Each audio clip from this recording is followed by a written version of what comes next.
Shalom, épouse de Christ, un mot de prière, Père Céleste. Bénis ton peuple, remplis-le de puissance de feu. Je te dis merci pour le 19 juin 2023. C'est un privilège et une grâce, mon Père. Je veux partager cette expérience glorieuse avec tes enfants, Père. Ce que tu as connu d'avance, qui sont prédestinés dans cette saison. Certains déjà nés positionnellement dans l'espace arc-en-ciel pour dévoiler la gloire de cette couleur arc-en-ciel. Certains qui viennent engendrer, Père, qui parviendront à la pleine expérience de la création positionnelle où tu injectes ta vie en eux. Père, honneur, gloire, louange, adoration te reviennent. C'était ton dessein éternel. Je te rends gloire, je te dis merci, Père.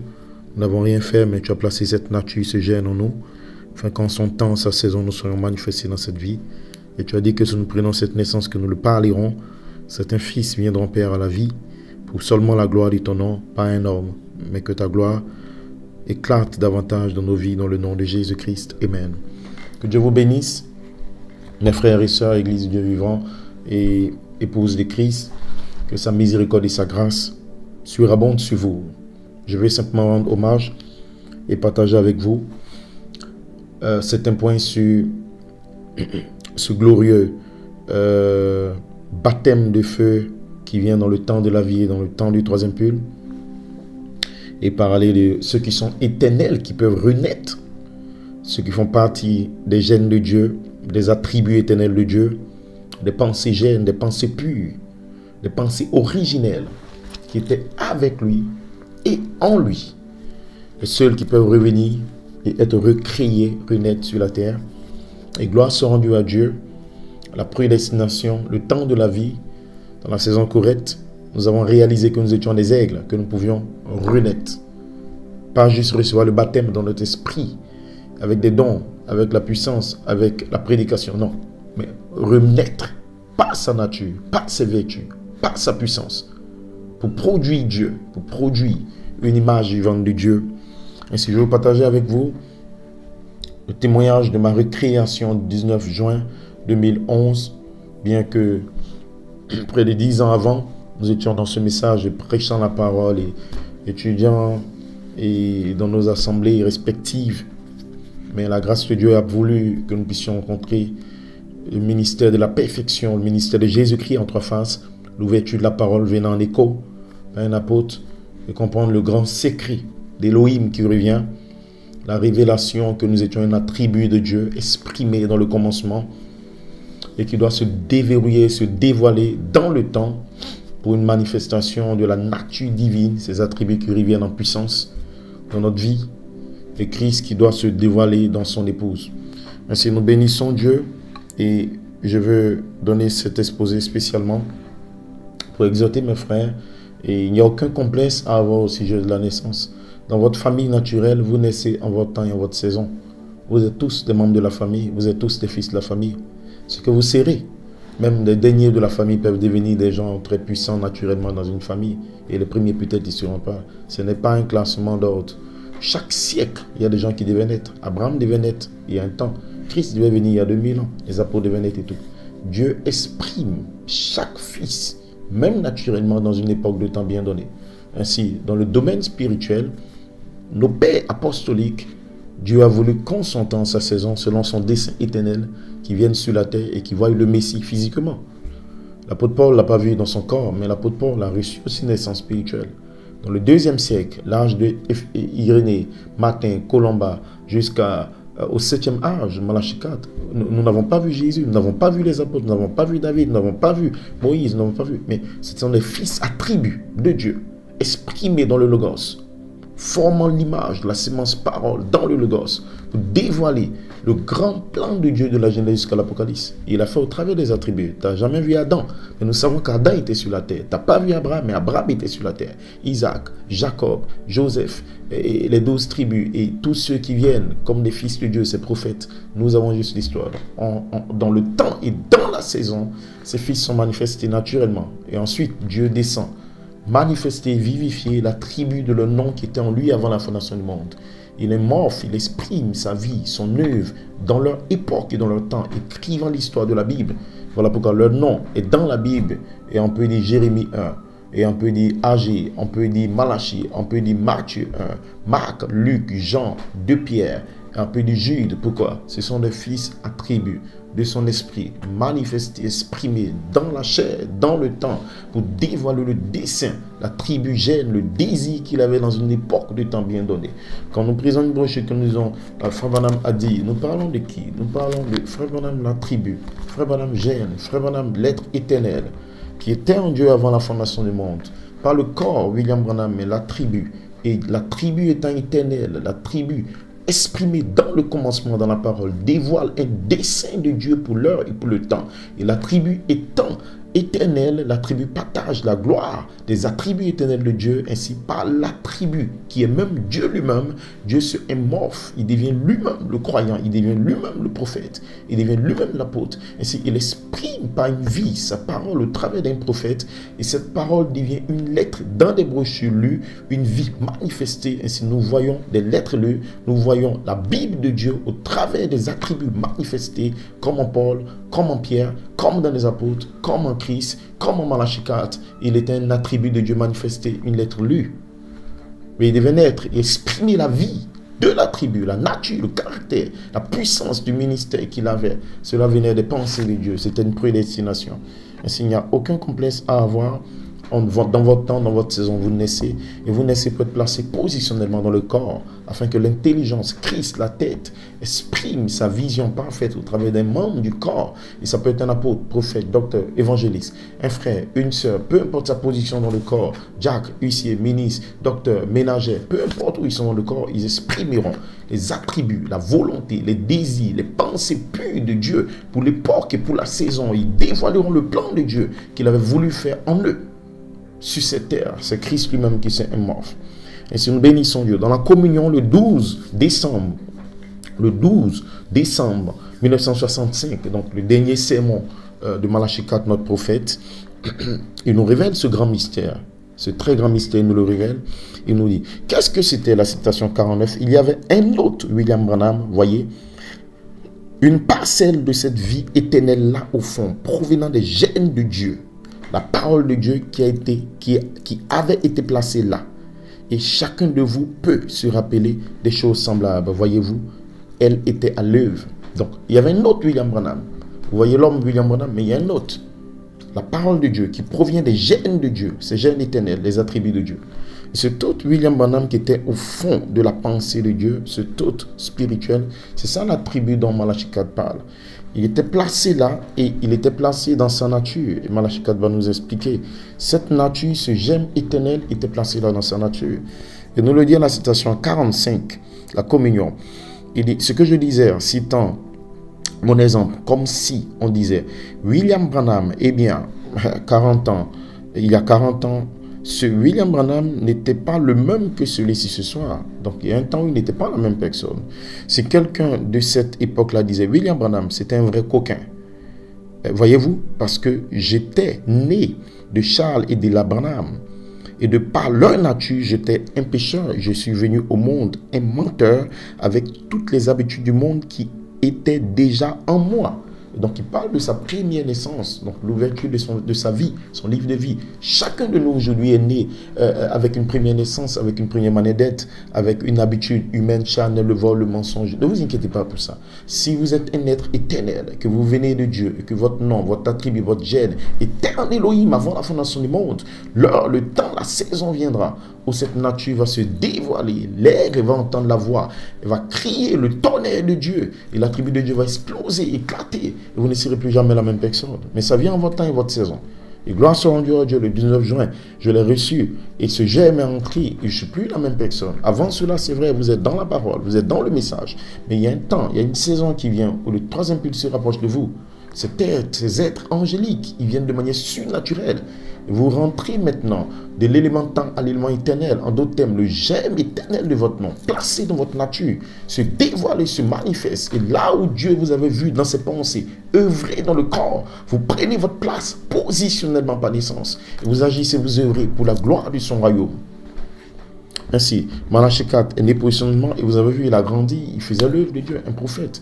Il pouvait prêcher tous ces mystères parce que l'être éternel, l'autre William Branham était entré dans sa chair, c'est-à-dire c'était manifesté, c'est le bébé esprit. Il était entré en lui, ainsi par l'autre William Branham, Dieu déversait les pensées éternelles dans cet autre qui est le gène, l'autre William Branham, qui maintenant parlait, accomplissait des signes, des prodiges, des miracles, la douceur, oui, le calme, la tempérance, l'amour qui se projetait, ça venait de l'autre. Et c'est dans cette saison, dans ce temps de la vie, dans cette troisième phase, troisième pull, quand ce autre frère Élie est entré, il a commencé à se manifester. Quand ce autre frère et soeur, peu importe où tu es, toi qui m'entends, quand il rentre en toi, Dieu déverse sa propre vie dans ce autre frère, dans cette autre soeur qui était dans les gènes de Dieu et qui représente la nature originelle de Dieu. Ainsi, vous êtes associé au monde angélique. Vous êtes associé maintenant à la dimension éternelle. Vous n'êtes plus un élément du temps. Vous êtes un élément éternel dans le temps. L'éternité frappe. Et si vous dévoilez naturellement les vertus surnaturelles de Christ dans votre vie naturelle, ainsi Frère Branham ne faisait plus d'efforts.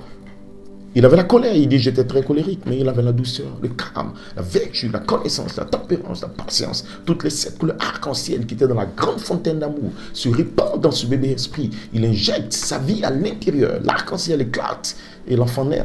Il prie, il prêche la parole, il va partout. Et comme il est né positionnellement et que ce gène était placé comme prophète depuis les pensées de Dieu, il devait éclater un ministère prophétique dans le monde. Nous ne sommes pas des prophètes messagers.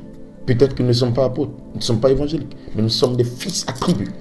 Et un temps marqué dans le temps et dans la saison, le temps de l'adoption du troisième pull provoque notre naissance. Ainsi, Malachie 4 vous dira, il vous dira, William Branham c'était un vrai coquin, et parce que j'étais né de Charles et de la Branham, et de par leur nature, j'étais un pécheur, je suis venu au monde un menteur. Toutes ces habitudes du monde étaient déjà en moi, tout au fond. Mais tout au fond, il y avait aussi une nature qui était présente, voyez-vous, prédestinée, placée là par Dieu dans ce corps, voyez-vous, deux natures à l'intérieur. Ainsi, nous comprenons par révélation qu'il y avait une autre nature, c'était la nature arc-en-ciel. 2 Pierre 1, comme sa divine puissance, nous appelle, nous prédestine pour être participants de sa nature divine, ce qui sont les vertus, ce qu'on appelle Joseph la perfection, ce qui est la vie du troisième pull, l'ouverture de la parole. Mystère de votre nom, le granit blanc était à l'intérieur de son âme. Et Dieu devait faire éclater cela à un moment donné dans ce temps d'adoption. Ainsi, nous bénissons Dieu et que dans cette saison, Dieu appelle ses fils spirituels à venir là. Ils sont l'épouse, ils sont éternels, ils sont une partie de Dieu.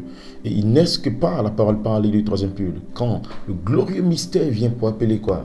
La true et le poisson arc-en-ciel, qui a la nature arc-en-ciel, du Dieu tout-puissant qui est sur le trône, environné de l'arc-en-ciel. Cet ange puissant d'Apocalypse 10, qui vient avec l'arc-en-ciel autour de sa tête, prend les 7 esprits parfaits qui le placent dans un livre, ce petit livre. Et dans ce livre qui représente votre théophanie, et votre théophanie elle-même, formée des 7 couleurs arc-en-ciel, elle revient vers vous et vous envoie des messages. Ces messages, qu'est-ce que c'est? Ce sont des pensées géantes. Elle vivifie, elle active, elle actionne l'attribut, la nature que Dieu avait mis en vous en venant sur la terre. Et c'est comme ça que les fils sont nés, de la parole parlée, la tribu gêne, la pensée gêne du troisième pull, c'est que la parole parlée. Quand c'est exprimé vers vous, l'esprit revient sur la parole et vous naissez là, exprimé. Et vous dévoilez les attributs de Dieu pour votre saison et pour votre temps, par une vie, par une révélation pleine, si vous êtes un ministre, par une manifestation de sa présence et des êtres angéliques au milieu de vous. Et c'est ce que Dieu a accompli pour nous par la grâce de Dieu en Côte d'Ivoire, et que nous partageons avec les fils de Dieu dans tous ces exposés et ces commentaires. Malachie 4 nous révèle ce grand secret dans les choses qui sont à venir. Le 5 décembre 1965, les choses qui sont à venir, Malachie 4 nous dit, alors vous êtes devenu une personne, l'expression même de votre Père. Et il y a la communion. Donc la citation 32. Maintenant, le seul moyen pour vous d'être un fils de Dieu, une fille de Dieu, c'est qu'il faut que vous soyez, que vous ayez la vie éternelle. Sinon, qui est ce Melchizedek? Malachie 4 nous dit, il y a un seul qui est éternel, c'est Dieu lui-même. Vous devez être une partie éternelle de Dieu, éternelle, une partie de Dieu. Donc, le seul moyen pour vous d'être un bébé esprit, c'est de sortir du corps éternel de Melchizedek, ce corps de Dieu, cette déité, cette divinité. Et si vous êtes une partie de Dieu, vous pouvez maintenant renaître. C'est seulement l'épouse, parole parlée, qui peut renaître. En dehors de cela, les autres ne peuvent pas renaître. Ils peuvent être engendrés, c'est bien, mais ils ne peuvent pas revenir à la vie. Il y a une seule personne qui est éternelle. Qui est ce Melchisédek? La citation 32, Malachie 4 nous dit, il n'était pas simplement l'ordre d'un sacerdoce. Il n'était pas non plus un mythe. Il était une personne. Et cette personne est éternelle. Et si vous prenez garde, il n'avait ni père, ni mère, ni commencement, ni fin. Qui qu'il soit, il est toujours vivant ce soir. Donc en 2023, le 19 juin, cette personne est vivante. Et c'est lui qui répand, qui distribue, ou qui émoffe, ou qui kinosse sa vie avec ses fils et ses attributs. C'est une personne, il n'avait ni père, ni mère, ni commencement, ni fin. Quel qu'il soit, il est toujours vivant ce soir. Parce que la Bible dit qu'il n'a ni commencement de vie, ni fin de vie, ni commencement de jour, ni fin de vie. Et ce doit être une personne éternelle. C'est une personne éternelle, et c'est notre Père. Et cette personne éternelle descend dans chaque âge, il se émorphe. Sous la forme de Paul, c'était une étoile dans sa main. C'était Christ lui-même. Melchisédek, émorphé dans son église, émorphé dans ses fils, émorphé dans la colonne de feu, émorphé dans son fils Jésus-Christ. Il est là tout le temps, en d'autres termes. Il dévoile son plan de la Genèse jusqu'à l'Apocalypse, la Genèse jusqu'au millénium, depuis l'Éden jusqu'au millénium. C'est lui, sa propre vie. Il y a une seule forme de vie. Si Malachie 4 nous le dira, il nous dit maintenant, il n'y a qu'une seule forme de vie. Citation 32, les choses qui sont venues. Il n'y a qu'une seule forme de vie. Donc c'est la vie arc-en-ciel. Quand vous naissez, il injecte sa vie. Une seule forme, il n'y a pas de forme. En dehors de moi, il n'y a aucun autre Dieu. Mais en moi, la Bible dit, en lui, Dieu nous a élus, choisis avant la fondation du monde. Si vous êtes un attribut de Dieu, cette forme de vie revient à vous. Dans la saison du troisième pull, l'ouverture de la parole, le ministère des anges vient vers vous. Et qu'est-ce qui se passe, mes frères? Le mystère de votre nom qui était caché avant la fondation du monde, quand cela vous est révélé et exprimé en vous par une expérience, une vie à l'intérieur, alors il injecte sa nature divine. Et vous manifestez, vous produisez cette nature divine. Voilà pourquoi Malachie 4 pouvait connecter la vie de l'attribut en lui au message qu'il prêchait. Le statut de l'homme parfait. Parlons de écoutez-le, l'adoption. Parlant des mystères sur les Hébreux. Parlant de la série sur Apocalypse. Parlant de tous ces secrets qu'il envoie. Et l'ouverture des sept sceaux et tout. Il le connectait, le tout à l'arc-en-ciel, aux vertus et à la manifestation, à l'adoption, au placement du Fils, au dévoilement de la rédemption. Pourquoi? Parce qu'il était un attribut de Dieu. Et vous êtes un attribut de Dieu prédestiné. Dans votre temps et dans votre saison, il aura une expérience bien faite. Par le ministère des anges, vous allez naître là. Vous allez naître et les choses anciennes seront passées. Et toutes choses seront renouvelées par la nature divine et par le gemme de Dieu. Une seule forme de vie éternelle, c'est la vie de Dieu, c'est la vie Zoé.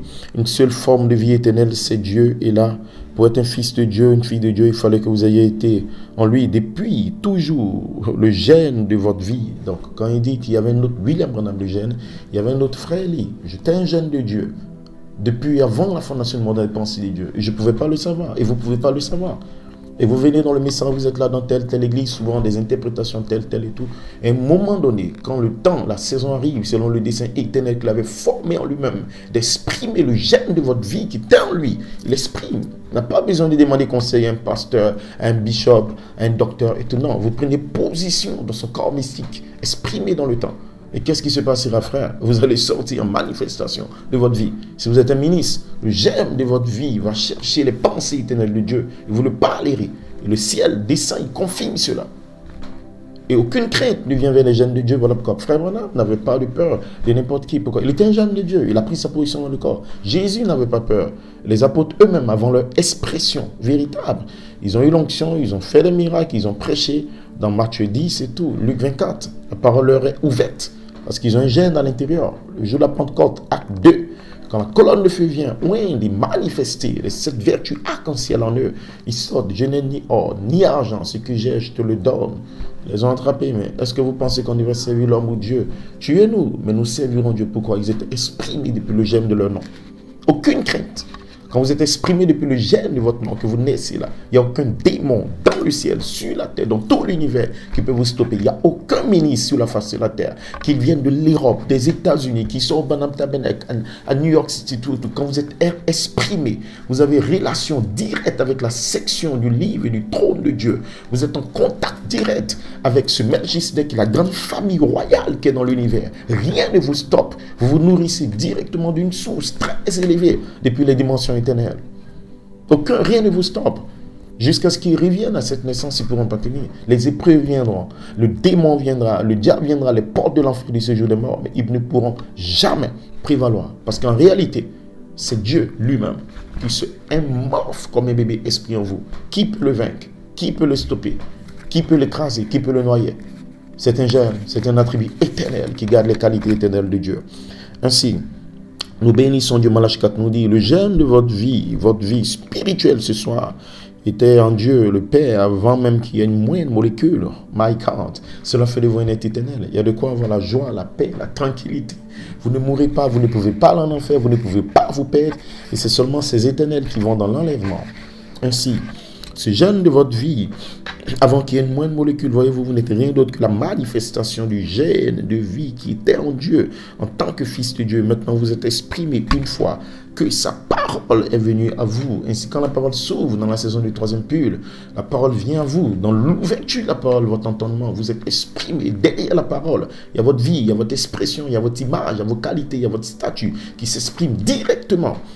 Ainsi, pour éclairer l'âge, donc vous êtes la lumière du monde. Vous éclairez comment? Par votre vie, vous êtes en communion avec lui. La communion sous le sang, vous êtes la lumière du monde. Et même, au commencement était la parole était avec Dieu, la parole était Dieu, en elle était la vie. Donc la vie devient quoi? Lumière. La vie manifestée spirituelle d'Elohim devient lumière pour vous. Vous vivez Dieu, vous avez l'amour, la paix et la joie, la foi, la vertu, la connaissance, la tempérance. Vous vous conduisez comme Dieu, vous parlez comme Dieu, vous marchez comme Dieu. Vous êtes la parole, parlez de Dieu, vous exprimez la vie de Dieu dans votre temps et dans votre saison. Rien ne vous stoppe, aucun démon de l'enfer, aucune prostitution, aucune souillure, aucune saleté. Si votre chair vous attire en arrière, mais vous vous relevez, vous êtes un fils de Dieu. Je peux être adopté, je peux exceller. Donne-moi la vie, donne-moi les vertus, donne-moi ma montagne. Tous les fils de Dieu recherchent la vie, ils ont soif de la vie. Quelle vie? La vie de l'épouse, la vie arc-en-ciel, la vie des vertus. Et voilà pourquoi votre téléphone de parole au ciel vous appelle à revêtir sa vie, la vie des vertus, les vitamines vertus. Cela revient à la vie du commencement. Qu'est-ce que c'est? La lumière, la parole, Dieu.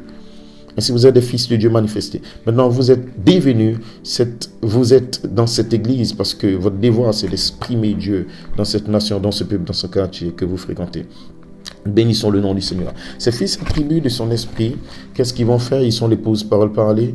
C'est eux seuls qui vont dans l'enlèvement parce qu'ils sont éternels. Ainsi, seulement les éternels peuvent renaître. Vous devez être une partie éternelle de Dieu et renaître. Je vous donne maintenant une expérience de ce que Dieu a fait ici en Côte d'Ivoire dans la saison du troisième pull. Et pourquoi nous parlons de cette naissance? Et nous parlons, et depuis 11 ans, nous partageons ces expériences de la naissance parce que c'est un gène qui est exprimé. Ainsi, le 19 juin, il s'est passé quelque chose de surnaturel et je ne savais pas. Et je croyais pourtant qu'un fils de Dieu était né. Son gène était exprimé pendant 47 ans. Il a eu ce ministère glorieux, Joseph Charité Coleman. Et par la grâce de Dieu, en croyant cela, Dieu a permis que mon gène soit exprimé le 19 juin. Mais regardez ce qui s'est passé. C'est que le 13 juin 2011, c'était à New York. Et il y a eu cette pensée qui a flashé par Elohim sur le mur. Ne t'ai-je pas envoyé le 15 juin? Dis au pasteur Joseph, dis au pasteur Charité Coleman, ne t'ai-je pas envoyé le 15 juin 2011 ce message? Prépare les gens pour le 19. Je suis descendu. Je descends ce dimanche 19. Et cela va préparer les gens pour le 19. Je descends. Et ça se fait, ça a été communiqué sur toute la terre le 15 juin. Nous étions en Afrique, en Côte d'Ivoire, croyant cela, que Dieu, Elohim, allait descendre. Et comprenez que dans la question-réponse sur la Genèse, Frère Branham dit que Dieu se dévoile, Dieu descend plus bas, il fait sa tente et descendre, ça signifie émorphé, il descend, Dieu diminue de gloire. Et donc c'est pas comme un homme qui descend, non, c'est que Dieu change d'une étape à l'autre. Quand il descend, le Seigneur lui-même descend avec le cri, la voix, la trompette, c'était dans le prophète et aujourd'hui dans l'épouse, et la trompette c'est les morts en Christ. Donc Dieu se émorphe, il se dévoile et nous le savons ainsi. Cette prophétie a été accomplie pour nous personnellement et dans plusieurs endroits dans le monde. Il y a des fils de Dieu qui sont nés. Certains sont peut-être pas des ministres, peut-être qui sont des frères et sœurs, mais il y a des serviteurs de Dieu qui sont nés depuis l'expression de l'Évangile. Ils le parlent, ils le partagent et nous bénissons Dieu parce que c'est sous l'onction du troisième pull et ce ministère des anges que ces naissances s'opèrent. Le poisson arc-en-ciel est pris par l'apparition de ces êtres angéliques. Et donc le 19 juin, en Côte d'Ivoire, je vous donne cette expérience qui s'est passée ce jour-là. Donc, pendant que je devais prêcher, et mon pasteur, que Dieu soit béni pour Agapao Tabernacle, et mon prêché pasteur, le pasteur Tony, il n'était pas là, il y avait eu la crise et la guerre. Je bénis Dieu pour leur vie et tout le travail qu'ils ont fait pendant des années. Et je devais prêcher en ce moment, et il y avait eu la nuée de gloire. Nous savons que la nuée, c'est les anges qui est descendu dans la salle. Et il y avait une onction, je n'ai pas pu prêcher. Et on chantait Dieu est capable. Et l'onction était vraiment très puissante. Et exhortait dans cette onction et tout. La puissance de Dieu est descendue parce qu'on était dans l'expectative. Il a dit, je descendrai le 19. Et cette nuit a commencé à apparaître dans la salle, cette nuit laiteuse.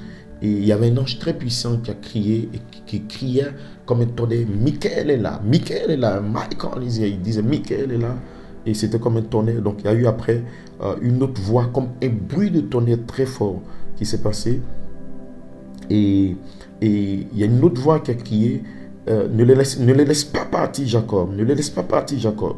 Comme la femme qui avait la perte de sang. Comme la femme qui avait la perte de sang. Et ça, c'est une voix qui tonnait dans la dimension. Et pendant ce moment, la colonne de feu est descendue juste derrière moi. Et mes yeux ont commencé à être rouges. C'est comme si elle embrasait tout mon corps. Et mes yeux devenaient rouges et tout. Et la pyramide a flashé dans mon âme. Il y avait un autre être à l'intérieur qu'on pouvait voir la pyramide sans la pierre des fêtes. Et cette présence a commencé à environner tous les frères et sœurs. Tous les frères et sœurs. Donc ça s'est passé le 19. Et pendant ces réunions, nous avons reçu baptême sur baptême. Je n'ai pas pu prêcher ce 19 juin 2011. La puissance de Dieu nous a remplis. Et il n'y avait même pas quelqu'un qui prêchait. Tout le monde était sous l'onction. Le feu de Dieu était sur des gens. Donc c'était Dieu qui confirmait, je descendrai. C'était un glorieux baptême de feu. Et pourquoi? Parce que le germe, depuis le 11, était libéré du corps pour remplir l'âme. Nos âmes ont été remplies. Et vos âmes seront remplies si vous êtes prédestinés. Frères et sœurs, c'est une réalité.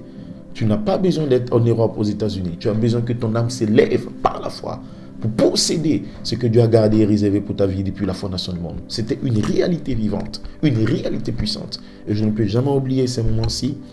Le 26 juin, je reçois un message. La gloire de la dernière cérémonie sera plus grande que la première. Et pendant que c'était parlé, pendant que je parlais et tout, donc Dieu a donné cette expérience. Et certains frères qui avaient des expériences dans le domaine de la vision ont vu. Ils ont vu comme un être angélique. Je parlais sur les vertus, sur les perfections. Je parlais aussi sur la gloire de la cérémonie d'adoption du deuxième fils, très grande, très glorieuse, avec le signe du changement de corps là dans les yeux, toutes ces choses et tout. Et il y a un être angélique qui est venu et il a mis ses deux mains et il a ouvert la poitrine comme ça. Et à l'intérieur, il y avait un autre Élie, donc un autre moi transparent, et qui était à l'intérieur de là et tout, sans la pierre des fêtes. Et finalement, après quelques mois, nous sommes entrés en 2012, et l'ange du Seigneur m'a expliqué ce que c'était. Et je savais que des choses avaient changé. Il y avait beaucoup de messages, des expériences très surnaturelles en priant.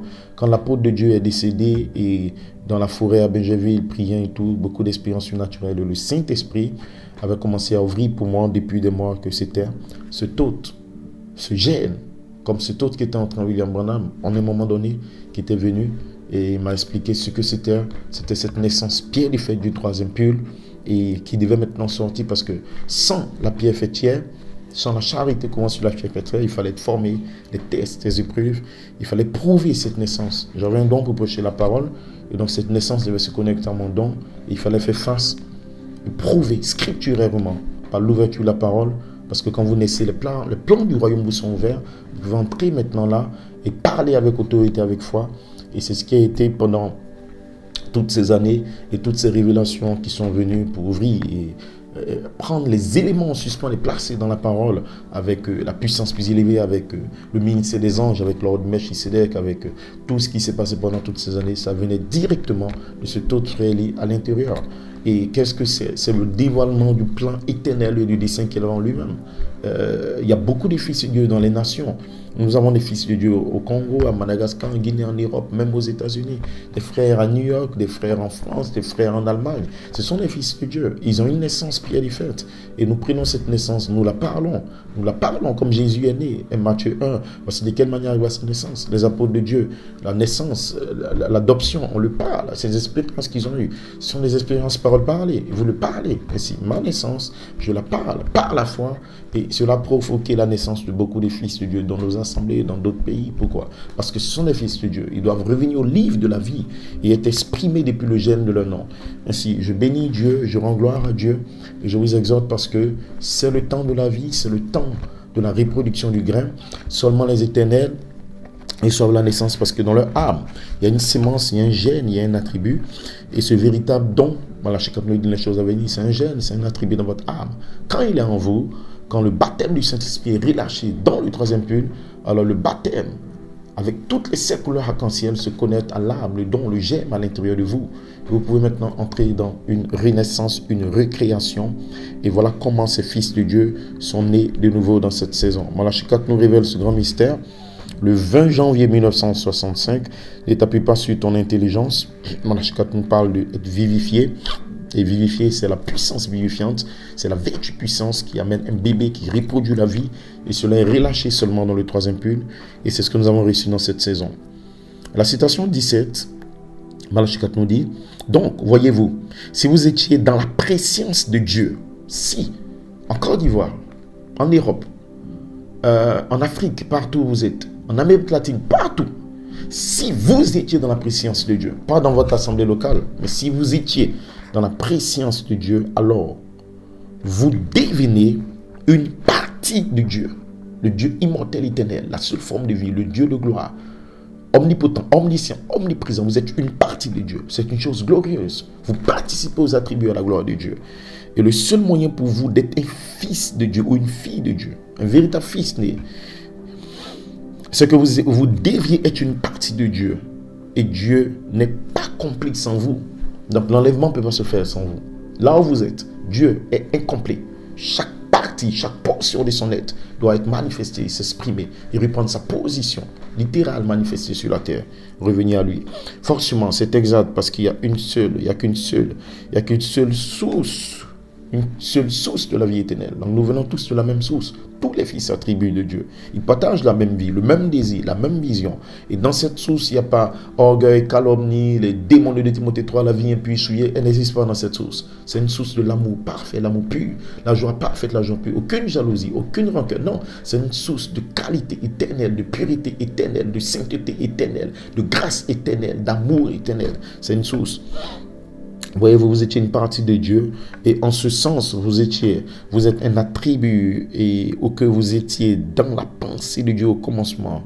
Et c'est à cause de ça, parce qu'il pensait à vous au commencement, que vous êtes attiré vers lui. Donc vous deviez d'abord être une pensée, j'ai un attribut. Et quand la pensée vient au prophète qui le parle, il y a une attraction entre les pensées, j'ai du troisième pull. Malachie dit quand le troisième pull intervient, c'est la pensée de Christ, l'intelligence de cet ange, les pensées éternelles déversées dans le troisième pull. Comme vous êtes une partie de ces pensées, ainsi que quand cette pensée revient à vous, vous êtes attiré. Il a dit aux apôtres, mais ne vous réjouissez pas parce que les démons vous sont soumis. Réjouissez-vous parce que votre nom est dans le ciel. Et quand la pensée est sortie, Jean 6, mangez ma chair, buvez mon sang, ils ont reculé, 70 disciples. À qui irons-nous? Tu as les paroles de la vie éternelle. Une parole est une pensée exprimée. L'apôtre Pierre l'a saisi. Il ne pouvait pas s'éloigner de Jésus-Christ, il était attiré à lui. C'est cela qui doit être vivifié. Donc la pensée gêne doit être vivifiée. Certaines personnes ne seront jamais vivifiées, mais croient le message, ils ont les brochures, c'est très bien. Ce n'est pas tout simplement, ce n'est tout simplement pas en eux. Un point, c'est tout. Et c'est comme si vous mettiez un grain de maïs là en terre, une très belle apparence. S'il n'a pas en lui le germe de vie, il ne pourra jamais être vivifié. Mais le germe de vie doit d'abord se trouver là. Donc le germe de vie doit d'abord se trouver là. C'est un aigle, c'est un fils de Dieu, il est créé à l'image de Dieu. Et parce que le germe de vie est en nous avant la fondation du monde, depuis les pensées éternelles, nous avons été vivifiés dans la saison du troisième pull, le temps de la vie. Ainsi que chaque sémence, parole parlée, chaque gène de Dieu, qu'il soit en Europe, en Afrique, aux États-Unis, en Asie, peu importe où il est, qu'il soit manifesté et vivifié dans ce grand temps de la vie avant la première résurrection. Ainsi, je bénis Dieu pour le 19 juin 2011, je lui rends honneur et gloire et louange et adoration et promettant de combattre ardemment pour la manifestation de cet esprit d'Élohim dans mon âme et dans l'âme des fils de Dieu. Nous disons honneur et gloire à Dieu. Ainsi, de qui suis-je fils du roi Melchisedec.